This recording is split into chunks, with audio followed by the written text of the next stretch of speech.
This customer requested a chicken cake. I first started by sculpting it in the shape that I needed, and I decided to cover this in ganache so that way it doesn't shift as much and it just holds together a lot better.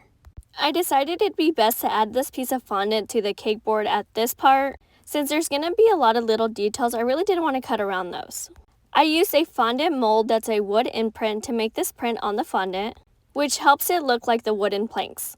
I also went back with a fondant tool and a ruler just to deepen those lines so you can see them a lot better. I wanted the imprint of the wood to stand out just a little bit more, so I went back and added a few more details. To make the legs, I'm just using some scrap pieces from the cake and just icing over them with some buttercream. And at this point, I did have to be extra careful since there was fondant on the cake board already. Now, this is a step that I always like to do, and I definitely recommend when you're adding a lot of little fondant details to the cake. I coordinate the color of the buttercream to the pieces of the fondant. That way, if there's any gaps in between pieces, you can't see them very much and it hides it very well. Now, I did say this was a chicken, so we are laying every feather down piece by piece. I started off with the legs and then moved on to the body. And if you are wondering, I did make these pieces out of a fondant mold. Here's a close-up of what some of those look like. I also dusted them with a edible blue shimmer, just to give it a two-toned effect. I also skipped the part where the wings are going to go, since I wanted those to go into a different direction. So instead of laying the feathers up and down, they are going sideways to give it a little contrast so that way you can see the wing. Now it was time to add these little chicken feet. I made them out of fondant and let them set overnight so that way they can harden and stay in place. And I made sure to hide them inside the feathers so that way it just flows a lot better.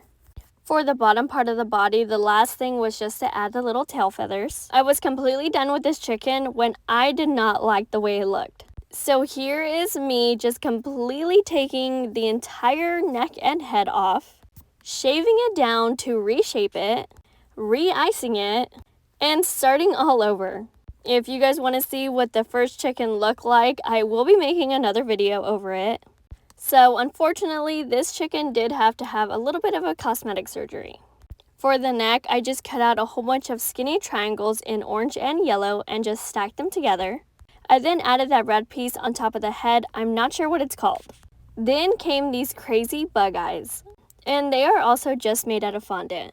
Lastly, it was just adding the nose with that red piece that hangs around it.